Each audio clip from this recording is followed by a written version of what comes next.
All right. So today we are talking about marriage. And, when we look back at marriage, so I was married before, I was married for 17 years. We're talking with Brenda today. She was also married. How long were you married before, Brenda? I was actually with him for 15 years, and by the time Okay. the divorce was done, it was 16. Okay. So similar. Yeah. And for myself, like when we talk about marriage, I love being married, actually. I really loved it. I loved the institution. I've loved the feeling of that commitment. Um, and I had great role models of a loving marriage. And for myself, it was my parents, my grandparents, my aunts, uncles, like, and they're all still together, unless they've passed away. But um, they all had that loving and supportive relationship. Like you can't help but just see it and love it, and want that for yourself. Um, so in my house growing up, I've never heard my parents fight. Never seen my grandparents fight. Never seen any of my aunts, uncles fight. Um, there might be disagreements, but nothing that was ever abusive, zero violence whatsoever. So, and I can still see instances of them being like the male role models in my life being very kind and very loving and supportive to the female role models in my life. So, for me, that was my setting.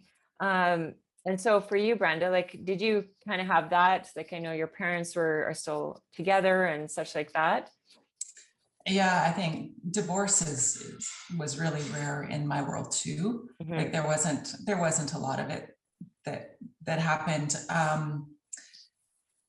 My grandparents, they both passed away, and they were Hmm. married until the end, of course.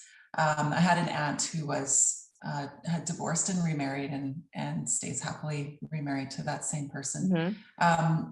But really, I didn't have the experience of seeing relationships crumble in that way. I think I saw a lot Exactly. of dysfunction in Hmm. relationships within my congregation, and even times Right. in the family, but certainly not violence or Not in your own.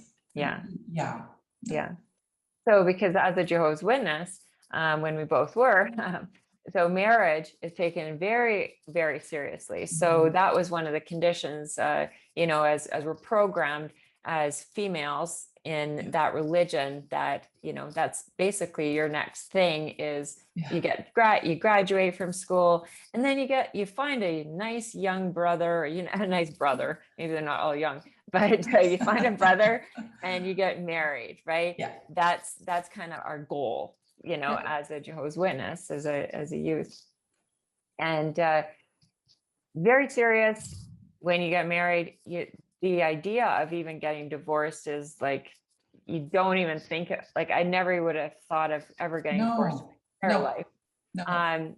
But the only reason that you could get divorced scripturally is infidelity. That's basically the only reason you were allowed to get divorced, right? Yeah, So if you happen to get married to someone that's abusive, that's in the religion, it's a real challenge for people to deal with, because you're already in this place of like, it's so important. I have to be the best wife, all these things. And there's also a facade, if you will, of what that marriage should look like to the congregation and to other people, right? So I knew a number of women and sisters, and Brenda, you and I talked about this as well, in the congregations that we were in, that, you'd see them, and you knew that they were just like, there is no love. There was no love between, the spouses, like the husband and the wife. You could tell, like, they were just like oh out of yeah. anger. Like there was like, I mean, you can see it. Um, but what you don't know is that, what's happening behind closed doors ever. I mean, it doesn't matter what religion or what, denomination or any or non-religion you're involved with. It's the relationship itself. Yeah, Um, so with that, like, you don't know behind closed doors, like, what they're dealing with, like, is an abusive. So when, they go home, shut the door, and now all heck breaks, hell breaks loose. Um, where they're abusive to each other, or it's one-sided. You don't know, like, I mean, there's so many stories that go on behind closed doors. Oh, And so that's one of the stories is with Brenda here today, and some of her story of coming through some of that. One of the other things that adds a whole other layer of difficulty for people that are in abusive relationships is having kids. And so we're also going to talk about some of those type of, you're stuck. You feel stuck. What do you do, right? So we'll talk about our own experiences and such. So Brenda, thanks for being here. So you fell for brother in the congregation. He was a pioneer. He's from Bethel. He had amazing credentials, as a Christian sister would love to see. Of course, you'd want in a Jehovah's Witness husband, which is kind of funny to think back on. But anyways, how about let's start talking about like our dating experiences as a Jehovah's Witness. So you're finding love and marriage in the Jehovah's Witness congregation. So like we were talking, a lot of time it isn't about who's compatible. It's more about who's available, right? So what was your, what do you have a couple thoughts about your dating experience? Oh, this subject is so big, Tammy. It's just so big. And actually, pretty honored that you asked me to come and discuss this with you, but totally intimidated at the same time because it is huge. It's a big topic. It's a big topic. Yeah. So I think that it's really important to note that your pool is very, very small of people that you can pick from. And honestly, I can say the way I thought about it, I don't know that I really even understood the concept of compatibility. Like it didn't really come into play. It was like, well, does he have, all these spiritual boxes checked? And he did. And I thought he was cute, and I thought he had his life together, and I really did love his family, and they were very good to me. They were a nice family in the congregation. So compatibility, I don't think I ever really considered that, or what other issues could be, because the dating process, do you want me to talk about the dating process? Yeah, let's talk about it. For me, it was kind of non-existent. It wasn't like a dating as you would think of dating, because there was never going anywhere without a chaperone. Yeah. And if you did, you were monitored very carefully what time you left and what time you arrived. And such this massive fear around fornication in the organization. Well, yeah, I know, because that's just it, right? For one, to date with a chaperone at all times throughout your whole dating experience. And then because the only reason you date is because you plan to get married. Like that's what we're told, right? So you don't date, and like, it's not dating for fun. It's dating because with the intention of getting married. And both parties know that, the female, male, they both know that that's the intention. And so the whole congregation is also looking at you like through a microscope practically all the time, because anytime you're holding hands, everyone's talking about it. And if they see you even driving around without a chaperone, well, darn well that the elders are going to know about it as well. So you're, especially in a small town, is very difficult. You know that. It's only you and I know. All the small town people out here. But so that chaperone bit is also very difficult to actually have, to find out, are we actually compatible, to even talk about something that should be intimate between two people. I'm not talking about sex or anything. I'm just talking about things you like, things you want to know about each other, that sometimes you don't want to have a third party listening in to all your secret thoughts that you want to share with your possible new husband or new wife.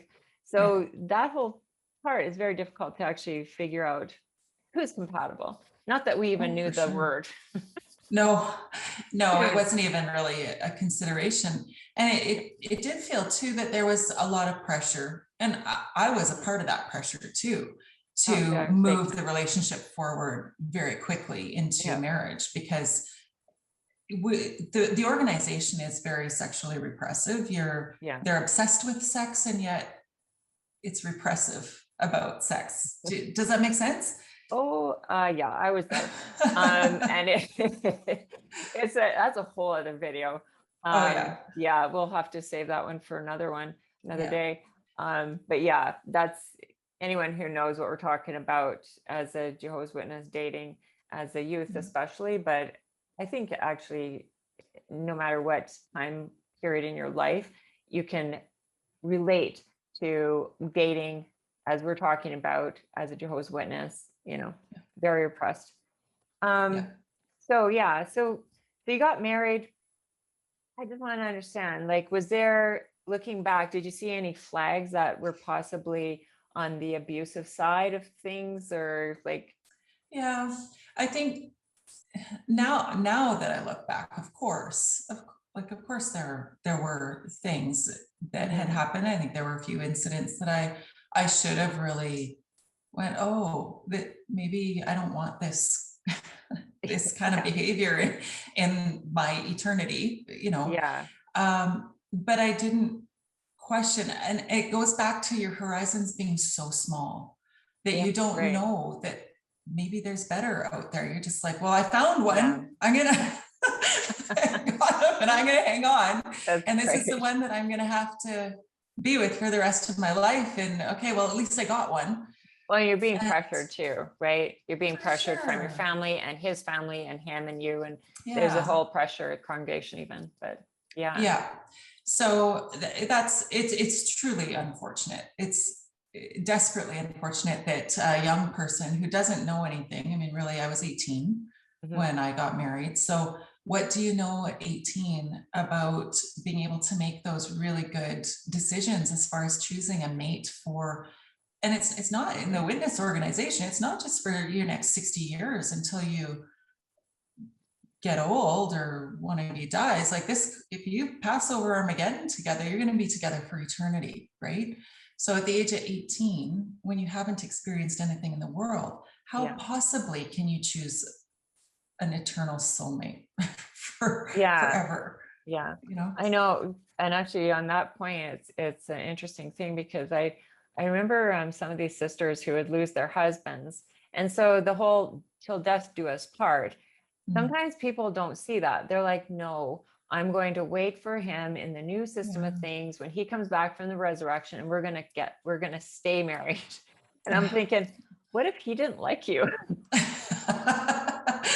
Surprise. Surprise, you're resurrected and you're still married to me. Oh, that would Anyways, be bad. that's right. Yeah. But anyways, I remember thinking about that with one of the sisters in our congregation, because she wouldn't, I mean, she lost her husband quite young, when she was quite young. I think she was in her 50s or something. And I'm like, my goodness, like she wouldn't even consider another mate or Oh, anything, because she was waiting for the yeah, resurrection for him to come back. And I'm like, that's sad. but you're a difficult woman to be with. Anyways, as Yeah, we sad. digress. But so with your relationship, so what happened then that's kind of started, going sideways for you in your relationship? After we Yeah, were married? yeah, yeah. Well, I think, I mean, there's never a simple answer. In my story Mhm. specifically, there were a lot of things that were difficult. So there was, some mental health issues. He was very, very depressed.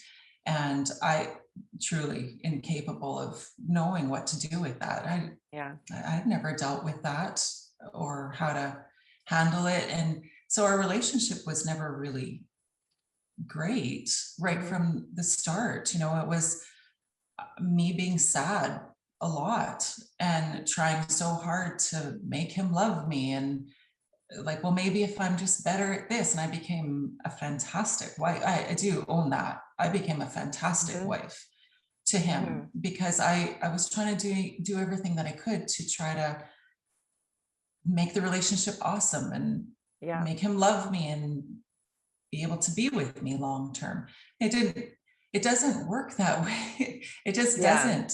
And if Yeah. you're incompatible and and you have issues that need to be dealt with and they're never dealt with, mental health issues or whatever, it becomes very, very difficult for the partner who wants to progress. And so did you seek any counseling, or actually, let's back up 1 second. So on the abuse side of things, like, can we just talk about that for a second, if you're comfortable, as to what type of, like, what are we talking about here? Was it like just physical? Is it No, mental? it wasn't Is it physical. In fact, that was one of the things at the end that kind of was thrown at me. Well, did he ever hit you? He's never hit you. So, which is so archaic and ignorant of what abuse actually is. But it was control for sure. It was that purposeful removal of love from our relationship. And I talk about that in my book that I wrote quite a bit, because I found it so amazing that someone could do that, to say, and it was actually on my 4th anniversary. We had a conversation about something, and he says, he wasn't angry or anything. It wasn't an angry conversation. We were just having a discussion. He says, I never have loved you. I felt forced to marry you. And I knew that, right? I knew that he felt pressured into marrying me, but for him to say, I've never loved you. It was such a devastating thing, because he was my world, and I was trying so hard I must have known that he didn't. I mean, you can't not feel that. And it's so sad. Like we had talked earlier, if you could just go back and talk to your younger self, like now that I'm old and wise, or older and maybe a little wiser. I wish that I had the opportunity to talk to that, 18-year-old Brenda, or that 24-year-old Brenda, or whatever, to talk about how it's supposed to be, and what you don't or shouldn't have to put up with as normal. And I truly gave him so much grace, because I knew that he had those mental issues. Well, this happened, and every psychologist who's worth their salt always says traumatized, hurt people, traumatize and hurt people. Yeah, that's so true. And so maybe my understanding that, or believing that to my very core, helps a lot with my progress in my life now. I'm not too bitter about it. I mean, I shake my head so much about it. I can't believe I put up with that or dealt with that. Because it's insanely sad. It's so sad that people do that, because they don't think that there's a choice. That's it.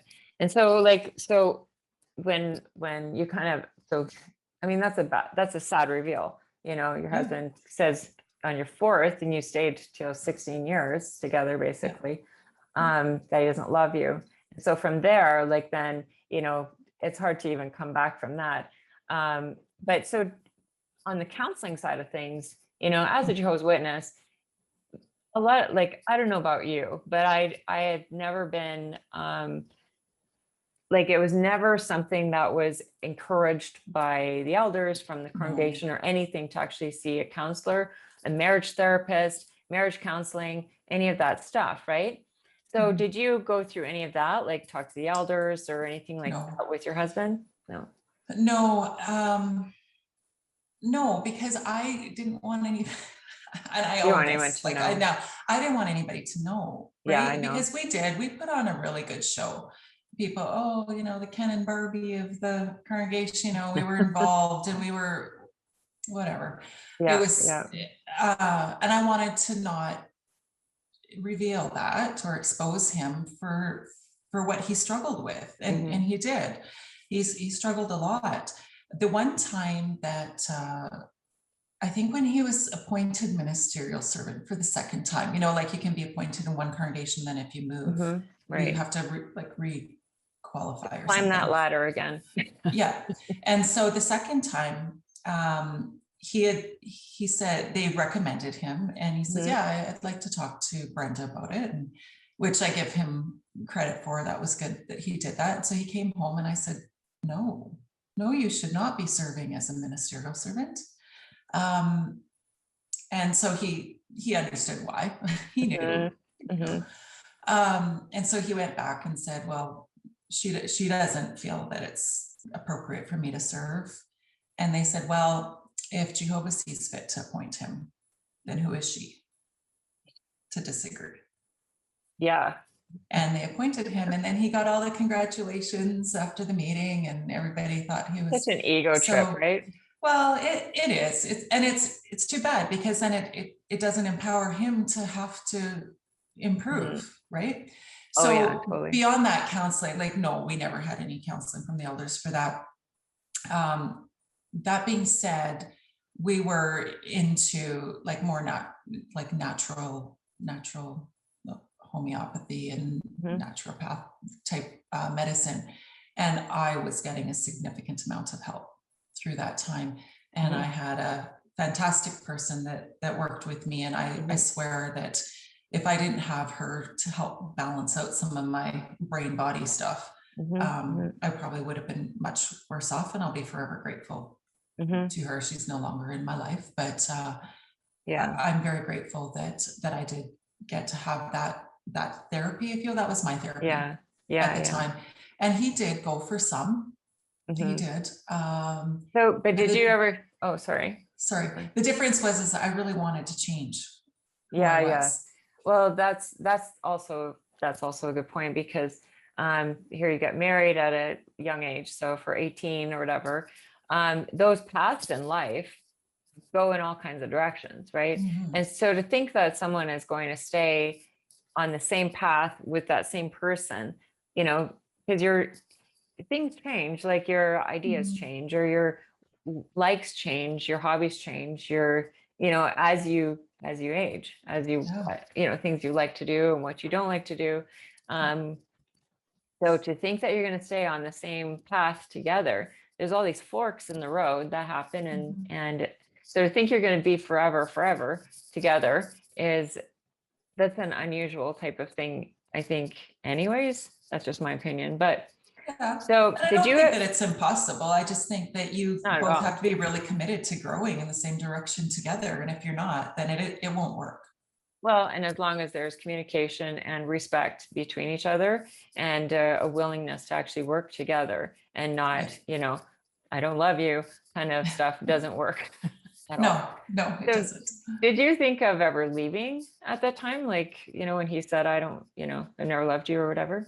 No, we had talked about, because I was so, well, what do you want? Like, we're stuck now. Like, we're married. Yeah. So like, do you want to separate? Like, you live in the upstairs and I live in the basement, or try to reconnect through a, sort of a dating process or something. But that doesn't work. Like, how does that work when you have to still go to meetings as a couple and it's a facade, then you're fake. You can't do that, right? And he didn't want that anyway. And it wasn't until years and years later, like probably year 14, I want to say, that we'd actually talked about what separation would look like. And again, nobody knew that we were there. He was so unhappy, so unhappy with everything, with me and with our marriage. And I didn't know what else to do. I'd been trying for a decade and a half to try to make it good. And I wasn't enough. And I knew that. And so we had talked about that, but financially it was devastating to him to think that, oh, we're not going to have this combined income. I mean, double income, no kids kind of thing is a pretty sweet spot to be in. And that would change radically if I left. So it wasn't really an option then either. And so it just, it was just an awful existence for that last couple of years. Yeah. And it gets very toxic too, because, there's no love, then, you start resenting each other too. And it can turn into abuse. Then you're just like, it's toxic. So let's talk about consequences of, of a woman or man, but we're talking women today, of leaving their husbands. So from a Jehovah's Witness perspective, I mean, this is also in other religions as well, but we're talking our experiences here. So the consequences for leaving as a baptized, because obviously there are distinctions between whether you're baptized or you're not baptized, and what the consequences look like for those people, those different, baptized versus unbaptized. Yeah. So as a baptized Jehovah's Witness woman or sister to leave their husband, let's talk about those consequences. Like what would you say stands out as one of the largest consequences of leaving without any infidelity? But because I never talked about why I left, and that was, I'm still glad that I didn't. That was Yeah. one of the first things that the elders counseled both him and I about, is don't go talking about your split with everybody. He didn't follow that so much, so people got an earful, and I didn't talk to people. I had, like, I was still had a relationship with my parents at the time. They were very supportive. And I had a couple of friends who were really good to me. Beyond that, I had therapy, Right. to deal with it. I didn't feel the need to bring everybody in the congregation and the surrounding congregations into what went wrong. So for me, there was a huge, I would say people were quite suspicious of why I left. Yeah. Well, she must be with somebody else must have caught her eye. Oh, yeah. She had to have left for someone else. Why else would she leave? He's so nice and he loves her. He told me last week he sat on my couch and he said that he loves her so much and just would do anything to get her back, So after years and years of being demeaned and being told that you're not enough and he only married you because he had to and everything, all of a sudden he loves me, according to him. So that was, the suspicion was really big, followed by judgment. So in my congregation, they had, I want to say every single meeting I left in the end of October and I stopped going to meetings the following August. And there was not one meeting that I went to that there wasn't either a part or comment that talked about the sanctity of marriage and how you shouldn't just treat it frivolously and throw it out and not honor your commitment that you made before Jehovah in your vows. And it talking was to you, obviously.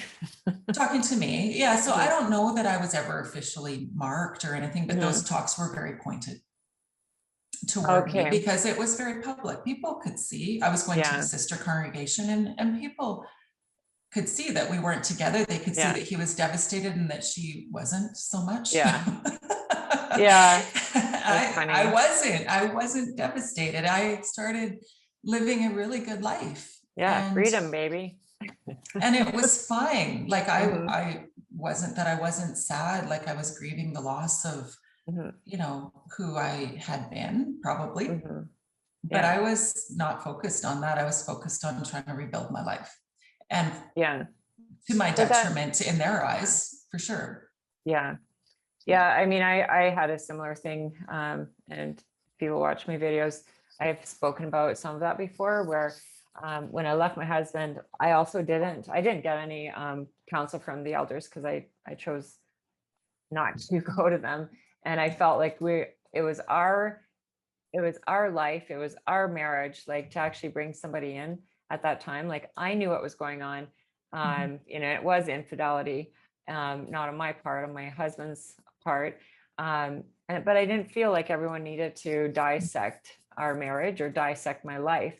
And so I kept it I didn't have anyone to talk to actually at all. So, which is also very difficult to deal with things when you have pretty much nobody. I had one friend, but I didn't even talk to her all of it because she was a Jehovah's Witness. And a lot of our conversations kept going towards, you need to get back to the meetings. You need to get back to the meetings.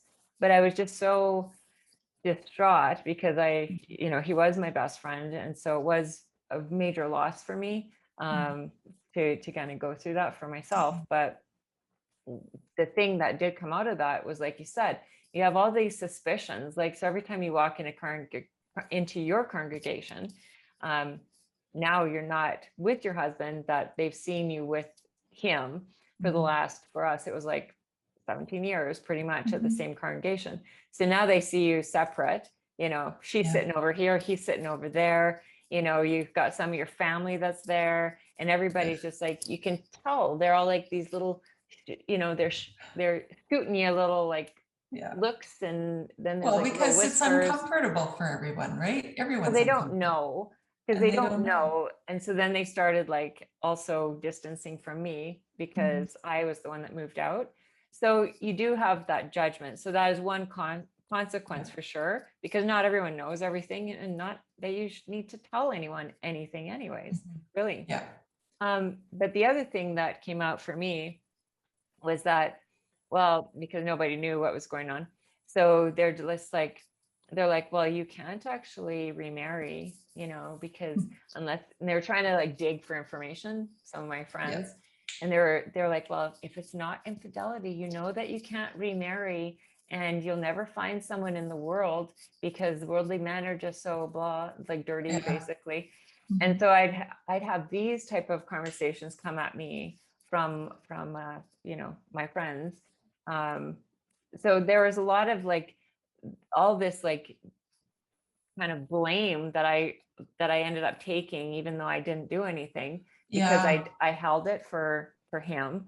'Cause I didn't want I was basically protecting him. But also you're taking a lot of other people's like energy of just like trying to dig into your life, and because it's a gossipy community, right? So it's judgmental. Very it's much tough to deal so. with. And so And you do carry those things. I think I only ever talked with him in front of the elders once.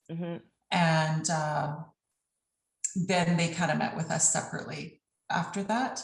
Oh yeah. And there was always that undercurrent of, no, it actually wasn't even an undercurrent. It was said to me, if you don't reconcile, if you don't at least work toward reconciling, should one of you commit adultery, it will be completely your responsibility before God.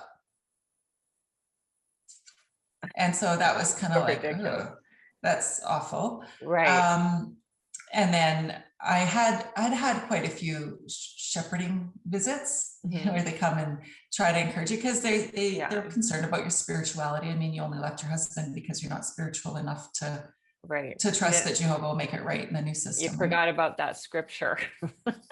They're going to tell you about. I was supplied with all the articles in case I didn't have them already in my library. These are the grounds for separation, and these are the grounds for divorce. And I was told very bluntly that I didn't qualify for either. And so they would come to my home, and the elders that came, they were kindly. I can't say that they were terrible people or anything, but they would come in and they looked around my apartment and they're like, oh, so this furniture that you have in here, you're renting it, right? I'm like, oh no, I bought it because I'm not going back. Like, I was trying to be so honest. So honest. Oh my God, that's so digging though. It was awful. It truly was. Yeah. And then eventually, after, I want to say by May, I went and I had bought myself a home. My separation had been finalized, and I went and bought myself a home, and moved into my house, and they asked if they could meet with me, and I said, no, thank you. I'll let you know if I want to meet. And then I guess those elders were like, and she won't even let us into her home. Like, and they would tell people this. Like, so much for elder confidentiality and stuff. No, that's a frustrating. I did that too, where I was just like, no, you can't. Well, I mean, I said that in my last video, I think, where I told them we'll meet at a restaurant, because I didn't want them coming to my home and knocking on the door every Saturday. You know, I'm the new call in the neighborhood. So let's go to should you stay or should you go? So it's really funny, because weird. And I'll tell you why. When I left my husband, I was separated. I didn't actually know for sure I was going to leave him forever. Like you're still in that, like, or at least I was still in that, like, I don't know, like, should I go back? Because I do have a, a very strong integrity to my relationships that I have in my life. So, and especially growing up as a Jehovah's Witness, and the marriage thing is very, very strong, programmed into you very strongly as to how important it is.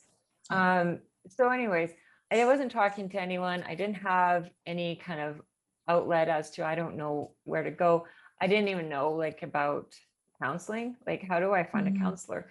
What am I going to tell him or her?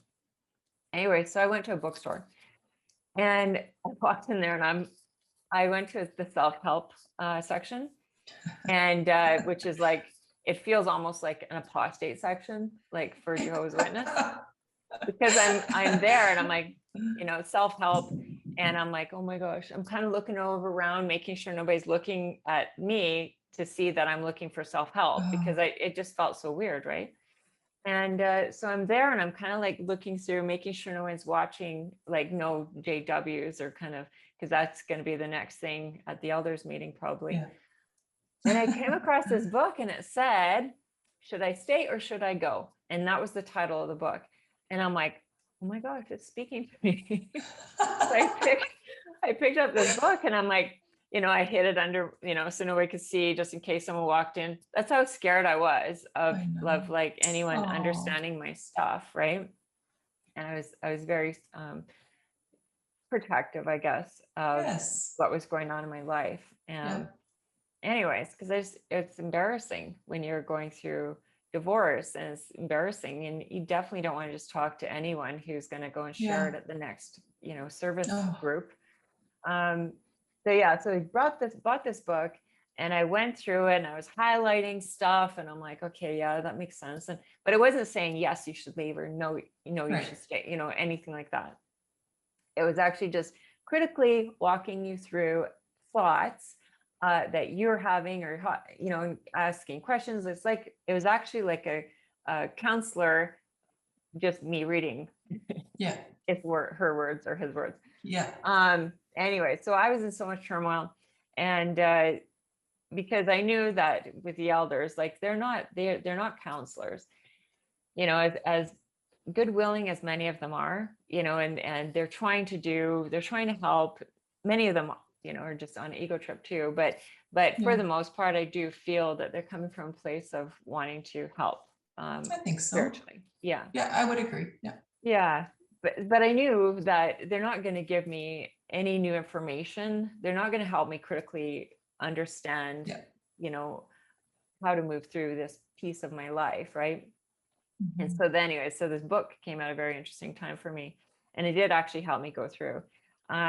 And what I'm going to say too is that there's no cut and dry answer for everyone, because everyone's life is different, and what's happening with them, and maybe this, is it abuse, or is it infidelity, or is it just like what's really happening in their life? Can they deal with it?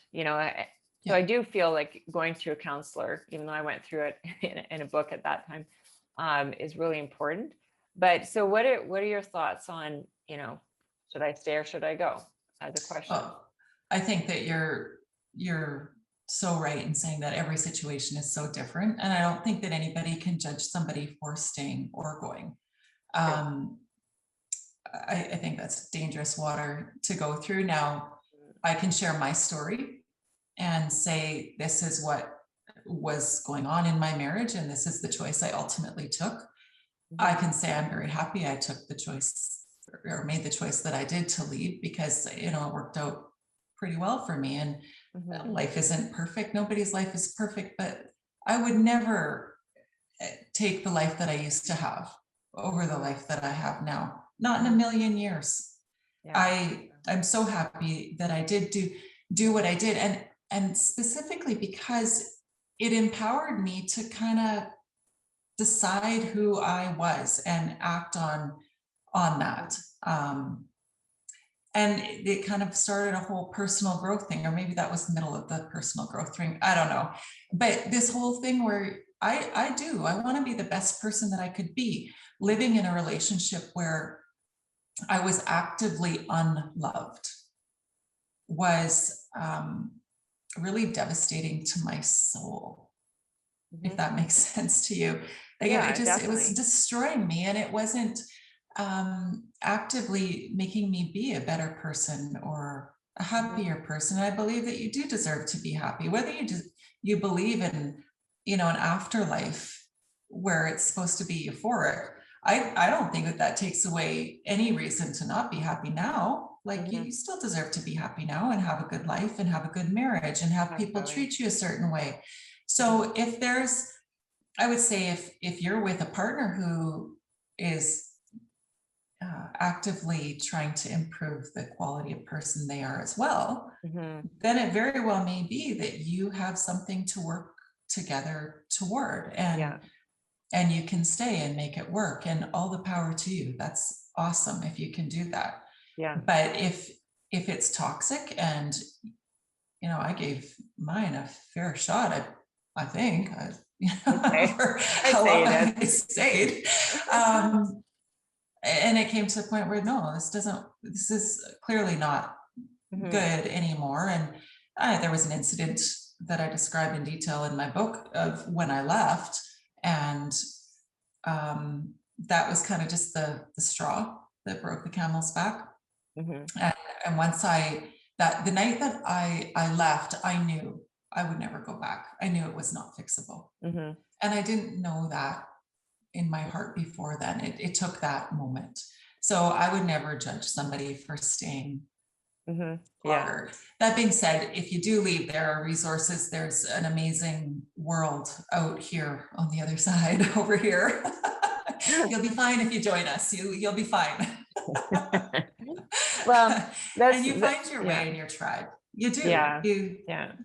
Well, and you said when we were talking earlier about how important it is to find someone to talk to, and whether that's a group of people. But I mean, for me, like I'm kind of I'm a loner maybe, but I pretty much I'm on a one-on-one type of person. So, and I don't share a lot of my very personal feelings, things, even though I'm on video here, but like but honestly, like it's one of those things, like you don't share a lot of things with a lot of people, I guess is what I'm trying to say. So there's very few people. I mean, I don't share everything my entire life online either, but that's my point.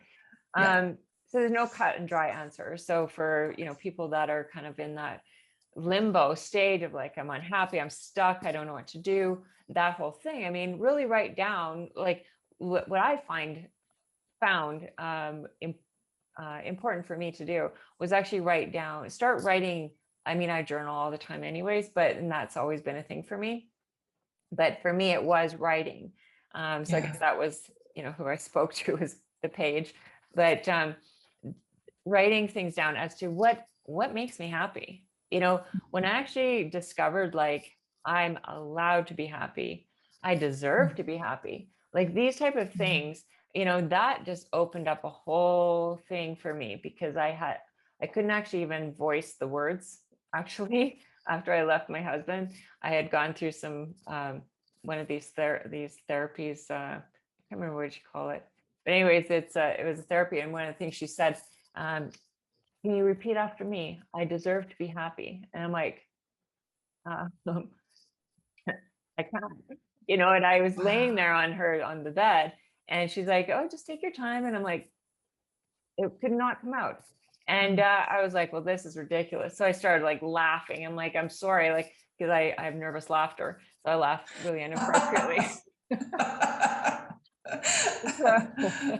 So I'm like nervously laughing, because I'm like, how stupid is this that I can't even say I deserve to be happy, right? And she goes, take your time. And I'm like, then I start crying, but I'm laughing, crying. And I'm like, this is so stupid. How can I not say something like this, right? And so anyways, she goes, okay, I'll write it down on this piece of paper, and you can take it home with you and say it when, just read it, and then eventually you'll be able to speak it. She goes, there's a block. You have a block about your own happiness. And I'm like, crazy talk. I had no idea that. So anyways, I did take it home, but it was such a realization to me that I deserve to be happy. And all these years of like, putting up with many things that you put up with, rather than actually looking at it in respectively to yourself, reflectively, maybe is the right word, reflectively, as to, is it good for you, right? Right. And so that's why I say there's no cut and dry answer, because it's all about yourself as to how are you making yourself happy? Are you happy? What does happy actually look like, for one thing, and then go from there. Like, what do you want in your life? Do they match up to your spouse's? Can you talk to your spouse? What does that spouse say about that? Is it stupid hogwash or whatever? Or are you having proper dialogues? Can you?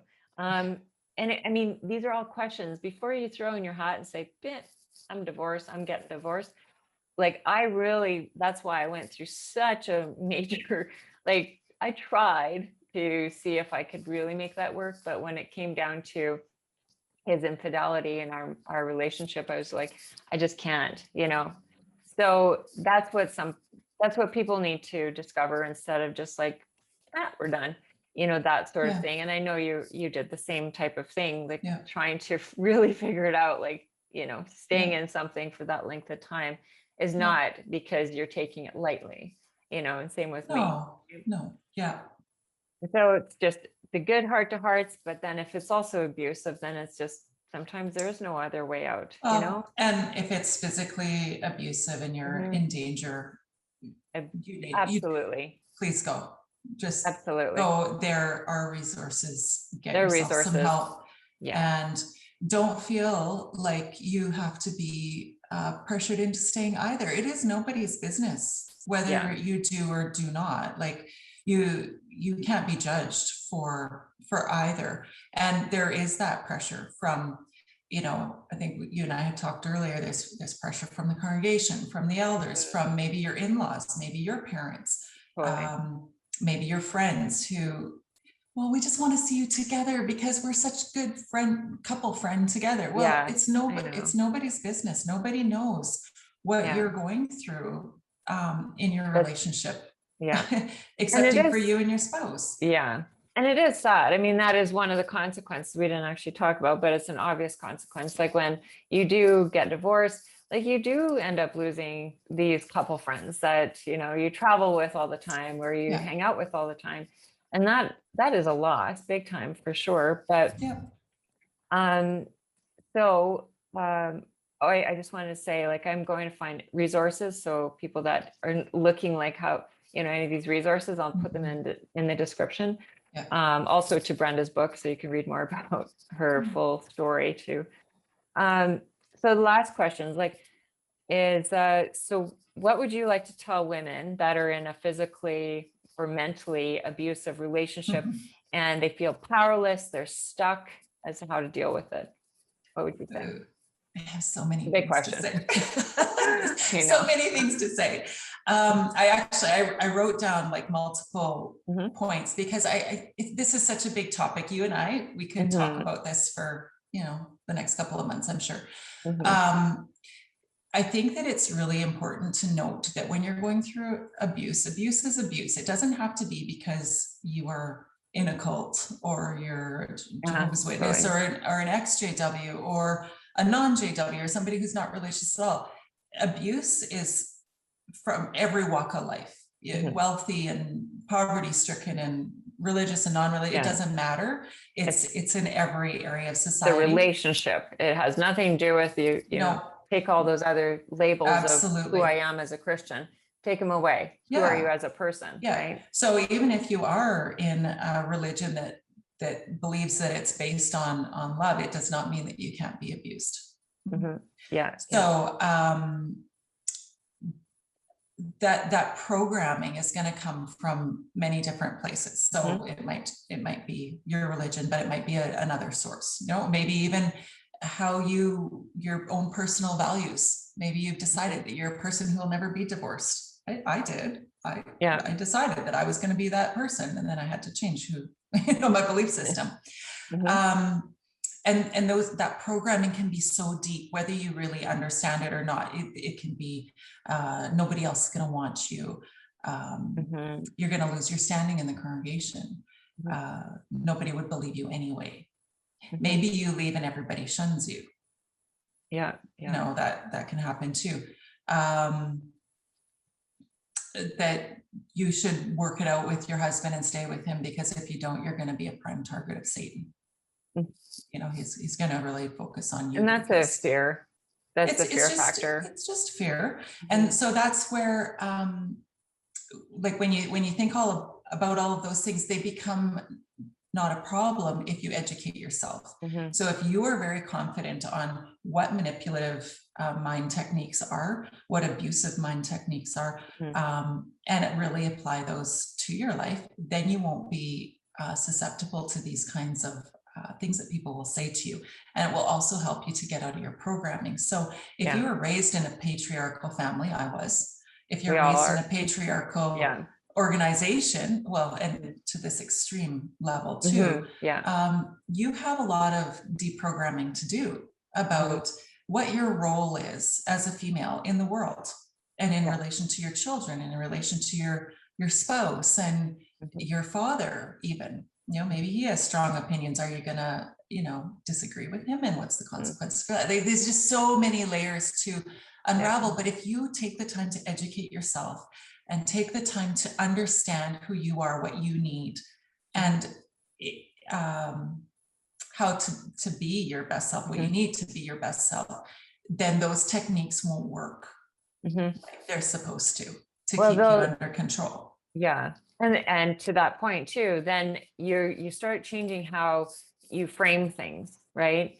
As to a role of you as a woman, role of a man in a relationship, you know, you start changing some of those, which is very empowering in itself to actually understand, okay, well, maybe what I thought isn't actually true, or maybe what I was told as a kid or all the way through my adult life, maybe that isn't true. Maybe women aren't as bad as, you know, some of these religions actually put them out to be. Like, you know, Eve, poor Eve, she sure did a number on women, you know.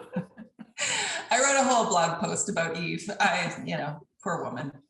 Poor woman. She is really just slighted so badly. I love her. You know, but you know, like you know, like the Bible was written by men, and so we get into this whole other discussion. That's a whole other thing. But what that has done for women like ourselves, and women who you know, are in these type of high control religious organizations, cults, what have you, that it has played a big part on how we move forward in our lives, or how we don't get stuck and we stay. So it's but it, like you said, it's all about educating and processing, and how do you move forward? And a lot of that is like, let's open up our minds a bit. And once you start doing that, reading a book, like as scared as myself was, going into that bookstore and getting a book, you know what, like it was so empowering to actually like start really thinking in a different way. And not that anyone's putting like bad thoughts in my minds or good thoughts, but it was just like, it was actually me thinking out an answer to the questions that were just laid out for me. It was simple, but it was like hard. Well, for sure, because you're changing all of those little things, the way your brain works, right? So it's education. It's so important. The other thing I wanted to say, and I actually, when I sign my books, a lot of times I'll write "own your story" in the front of it.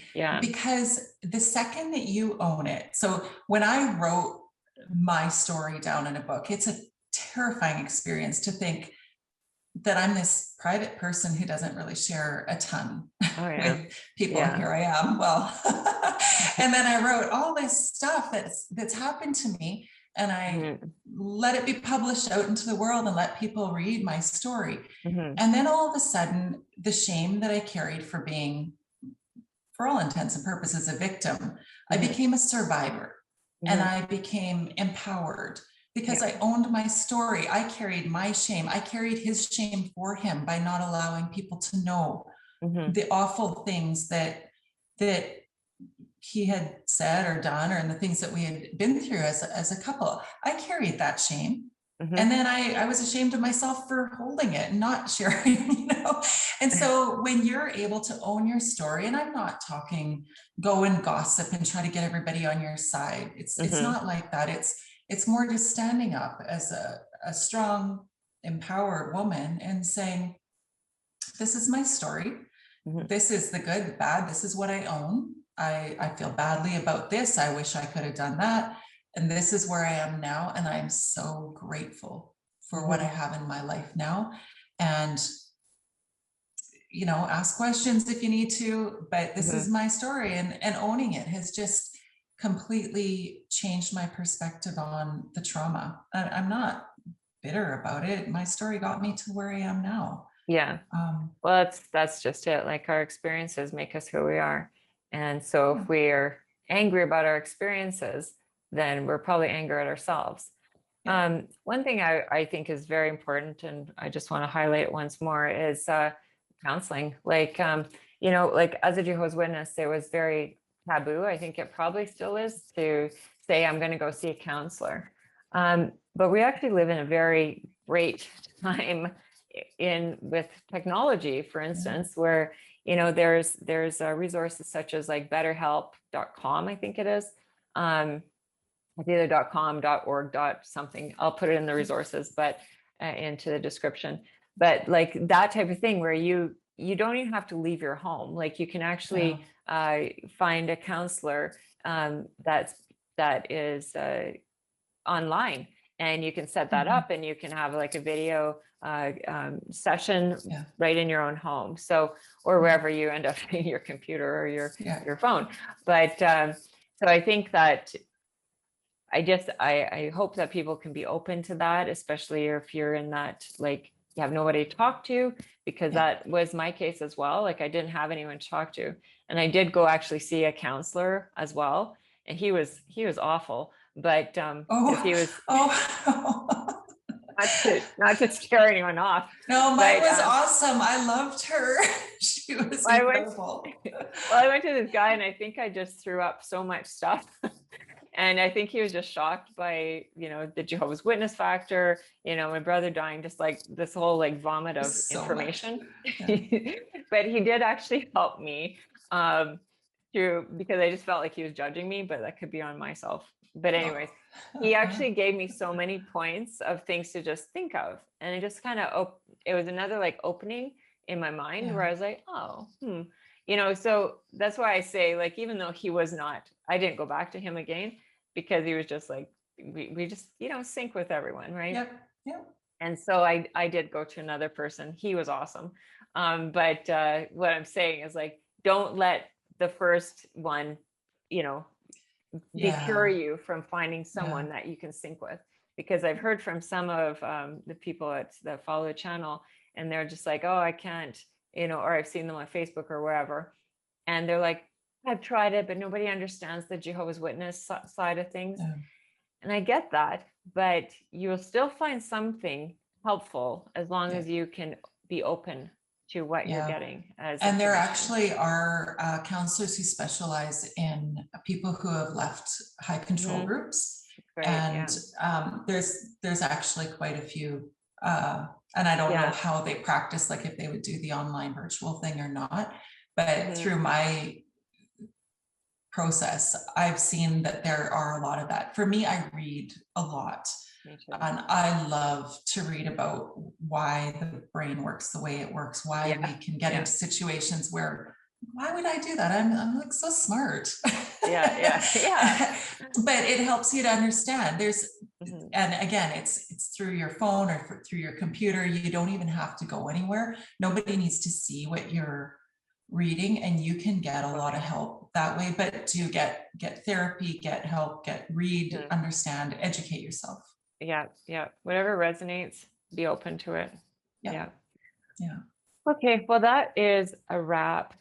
Thanks, Brenda, so much for coming on today and sharing your thoughts, your experiences, your story. It's really important to share these things, because through our stories, that's how other people can see Yeah. themselves, and sometimes that can actually move things forward for other people. Oh, I really appreciate that you did have me too. It's a big topic, and I was, nervous about talking about it because it's just so big and it matters so much. And well, it's an intimate story too. Like it's our own. It goes to the root of us sometimes. Yeah. So, and thank you to everyone for listening in and being a supportive group here. I love you guys, and I really appreciate everyone that takes their time to visit and support this channel. So take care of yourselves, and we'll see you next time. And make sure to subscribe and click on the bell so you'll get notified of the next video. Bye.